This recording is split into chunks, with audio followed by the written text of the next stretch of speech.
L'étude d'aujourd'hui a pour titre « La seconde venue du Christ, deuxième partie ». C'est l'enseignement numéro 25 de la série d'études intitulée « 28 enseignements fondamentaux ». Zacharie chapitre 6, les versets 11 à 13. Tu prendras de l'argent et de l'or, et tu en feras des couronnes, que tu mettras sur la tête de Josué, fils de Jotsadak, le souverain sacrificateur. Tu lui diras, ainsi parle l'Éternel des armées. Voici, un homme dont le nom est Germe, germera dans son lieu, et bâtira le temple de l'Éternel. Il bâtira le temple de l'Éternel, il portera les insignes de la majesté, il s'assiera et dominera sur son trône, il sera sacrificateur sur son trône, et une parfaite union régnera entre l'un et l'autre. À quel moment cette prophétie de Zacharie fut-elle accomplie? Qui est l'homme qui a bâti le temple de Dieu, qui fut oint comme roi et prêtre simultanément? Actes chapitre 2, les versets 32 à 36. C'est ce Jésus que Dieu a ressuscité. Nous en sommes tous témoins. Élevé par la droite de Dieu, il a reçu du Père le Saint-Esprit qui avait été promis, et il l'a répandu, comme vous le voyez et l'entendez. Car David n'est point monté au ciel, mais il dit lui-même, « Le Seigneur a dit à mon Seigneur, assieds-toi à ma droite, jusqu'à ce que je fasse de tes ennemis ton marchepied. » Que toute la maison d'Israël sache donc avec certitude que Dieu a fait Seigneur et Christ, ce Jésus que vous avez crucifié.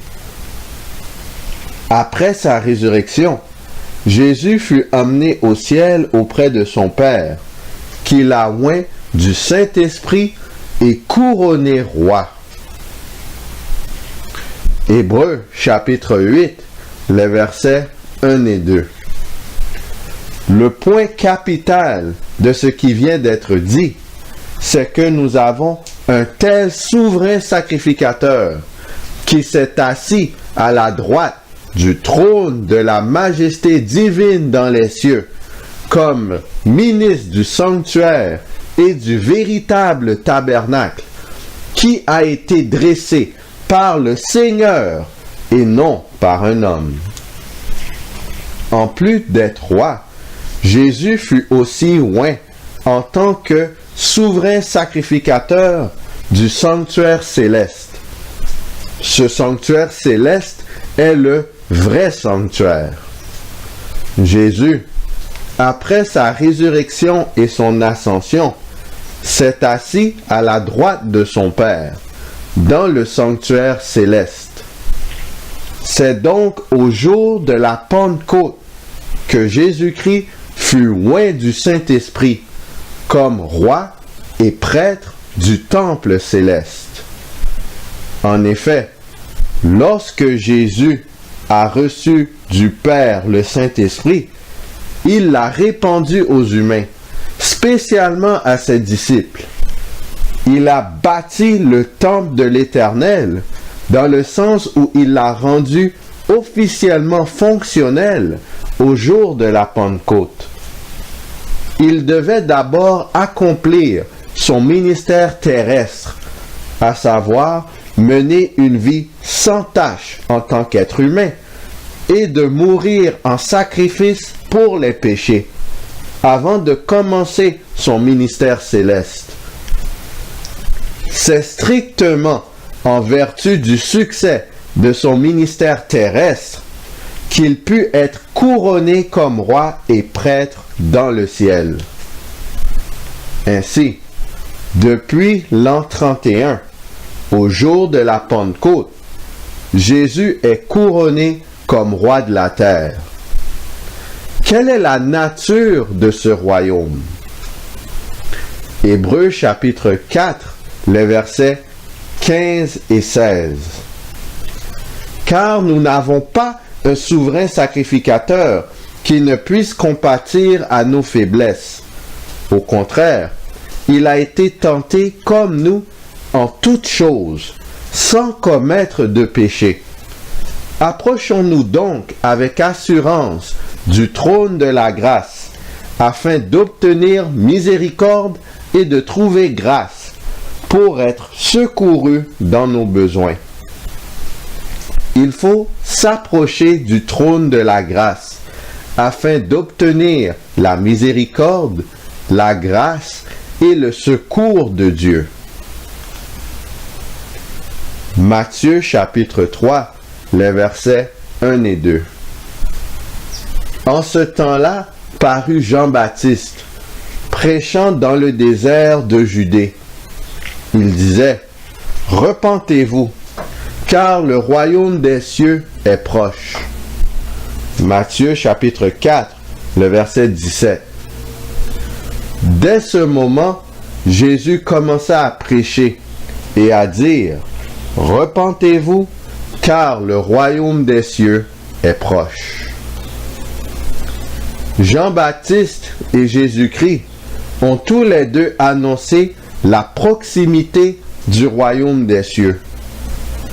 Le royaume céleste dont il parlait était le royaume de grâce, duquel Jésus règne, étant assis sur le trône de grâce depuis l'an 31.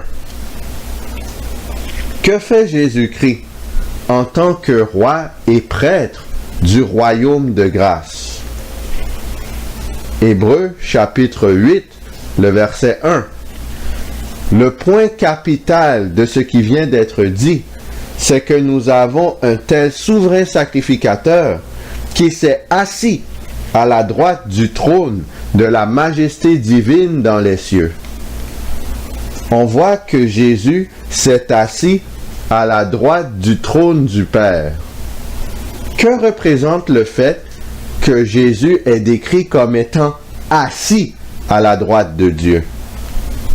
En quoi cela est-il lié avec la nature du royaume de grâce? Colossiens chapitre 3, le verset 1. Si donc vous êtes ressuscités avec Christ, cherchez les choses d'en haut, où Christ est assis à la droite de Dieu. Romains chapitre 8, le verset 34. Qui les condamnera? Christ est mort. Bien plus, il est ressuscité, il est à la droite de Dieu et il intercède pour nous. Paul, l'auteur des lettres aux Colossiens et aux Romains, décrit Jésus comme étant assis et comme intercédant. La position assise de Jésus-Christ à la droite de son Père représente son intercession en faveur de son peuple. Jésus débuta officiellement son intercession céleste en l'an 31, au jour de la Pentecôte. En vertu de la médiation de Christ, les humains peuvent, par la foi, s'adresser à Dieu afin d'obtenir sa miséricorde, sa grâce et son secours. Telle est la nature du royaume de grâce. Est-ce que l'intercession de Christ et par extension le royaume de grâce va durer éternellement? Sera-t-il toujours possible de nous adresser à Dieu pour obtenir sa miséricorde, sa grâce et son secours dans tous nos besoins? Apocalypse chapitre 8, les versets 3 et 4. Et un autre ange vint, et il se tint sur l'autel, ayant un encensoir d'or. On lui donna beaucoup de parfums, afin qu'il les offrît. avec les prières de tous les saints, sur l'autel d'or qui est devant le trône. La fumée des parfums monta avec les prières des saints, de la main de l'ange devant Dieu. On constate que les prières des saints sont offertes sur l'autel des parfums, situé dans le sanctuaire céleste. Qui est l'ange qui tient l'encensoir dans sa main? Quel est le rite qui est symbolisé par l'ange qui offre les parfums sur le trône? Lévitique, chapitre 16, les versets 2 et 3. L'Éternel dit à Moïse, « Parle à ton frère Aaron, afin qu'il n'entre pas en tout temps dans le sanctuaire, au-dedans du voile, devant le propitiatoire qui est sur l'arche, de peur qu'il ne meure, car j'apparaîtrai dans la nuée sur le propitiatoire. Voici de quelle manière Aaron entrera dans le sanctuaire. Il prendra un jeune taureau pour le sacrifice d'expiation et un bélier pour l'holocauste. Aaron, le souverain sacrificateur, ne pouvait pas aller tout le temps dans le lieu très saint du sanctuaire terrestre. Il devait suivre des instructions et un rituel précis concernant son entrée dans cette pièce sacrée. Lévitique, chapitre 16, les versets 12 et 13. Il prendra un brasier plein de charbon ardent, ôté de dessus l'autel devant l'Éternel, et de 2 poignées de parfums odoriférants en poudre. Il portera ces choses au-delà du voile. Il mettra le parfum sur le feu devant l'Éternel, afin que la nuée du parfum couvre le propitiatoire qui est sur le témoignage, et il ne mourra point. Le mot brasier vient du terme hébreu makta, qui signifie encensoir. Ainsi, le rituel exécuté par Aaron lors de son entrée dans le lieu très saint est le même que celui de l'ange offrant l'encens sur l'autel. Alors Aaron, le souverain sacrificateur, se rend dans le lieu très saint avec un brasier ou un encensoir. Aaron pénètre le lieu très saint pour aller vers Dieu qui est sur le trône. Le travail d'Aaron en tant que souverain sacrificateur du sanctuaire terrestre constitue un symbole du travail de Jésus dans le sanctuaire céleste. De ce fait, l'ange officiant à l'autel des parfums, muni d'un encensoir d'or, représente Jésus-Christ. L'intercession de Jésus-Christ avait ainsi passé à un nouveau stade. Le Fils de Dieu allait maintenant dans le lieu très saint. Cette nouvelle étape a réellement débuté en automne 1844. Pour plus d'informations à ce sujet, regardez la playlist Études bibliques et prophétiques de la chaîne YouTube L'Éternel est mon berger.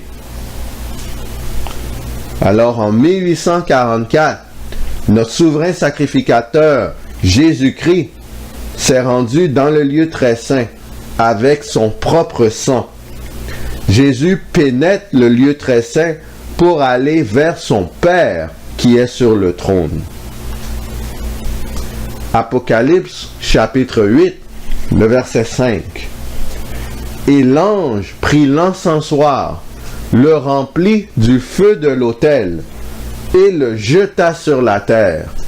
Et il y eut des voix, des tonnerres, des éclairs, et un tremblement de terre. l'encensoir jeté sur la terre montre que les prières des saints ne sont plus emmenées vers le Père. Ceci indique que le ministère de Jésus dans le sanctuaire céleste prend fin. L'intercession de Christ est terminée. Le temps de grâce est écoulé. Par extension, le royaume de grâce cesse d'exister.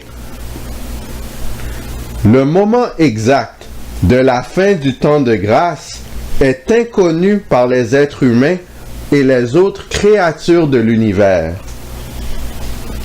Qu'est-ce qui succédera au royaume de grâce? Matthieu chapitre 19, le verset 28.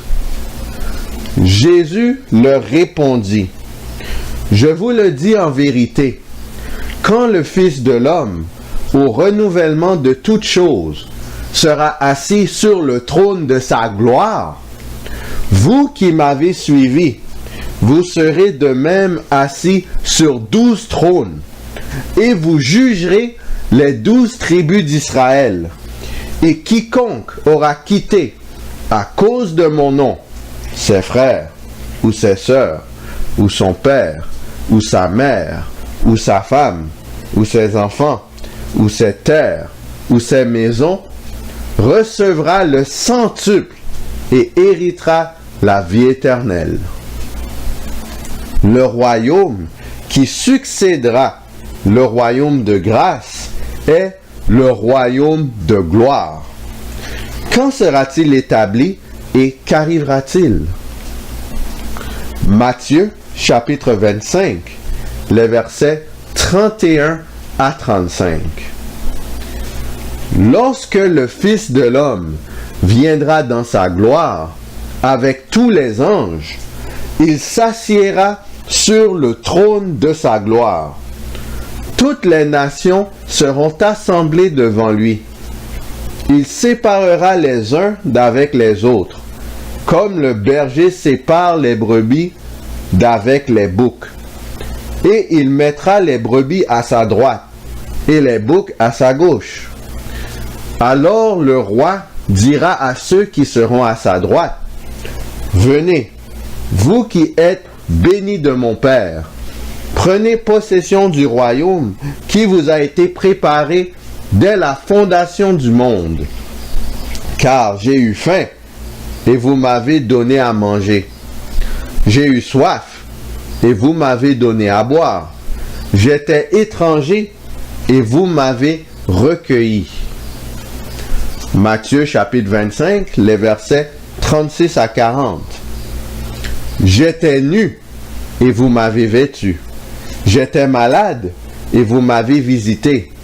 J'étais en prison, et vous êtes venus vers moi.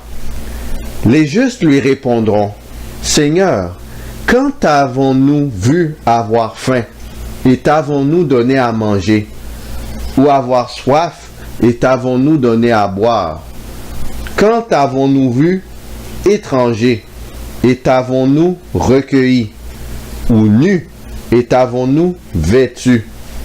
Quand t'avons-nous vu malade, ou en prison, et sommes-nous allés vers toi?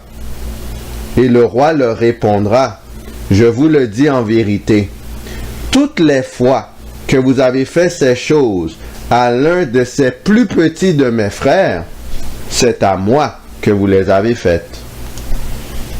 Matthieu chapitre 25, le verset 41 à 44. Ensuite, il dira à ceux qui seront à sa gauche, retirez-vous de moi, maudits, allez dans le feu éternel qui a été préparé pour le diable et pour ses anges. Car j'ai eu faim, et vous ne m'avez pas donné à manger. J'ai eu soif, et vous ne m'avez pas donné à boire. J'étais étranger, et vous ne m'avez pas recueilli. J'étais nu, et vous ne m'avez pas vêtu. J'étais malade et en prison, et vous ne m'avez pas visité. Ils répondront aussi, Seigneur, quand t'avons-nous vu ayant faim ou ayant soif, ou étranger, ou nu, ou malade, ou en prison, et ne t'avons-nous pas assisté? Matthieu chapitre 25, les versets 45 et 46. Et il leur répondra, je vous le dis en vérité, toutes les fois que vous n'avez pas fait ces choses à l'un de ces plus petits, c'est à moi que vous ne les avez pas faites. Et ceux-ci iront au châtiment éternel, mais les justes à la vie éternelle. Le royaume de gloire sera établi lors de la seconde venue du Christ. Jésus exécutera un jugement sur toute la race humaine, séparant les sauvés des perdus.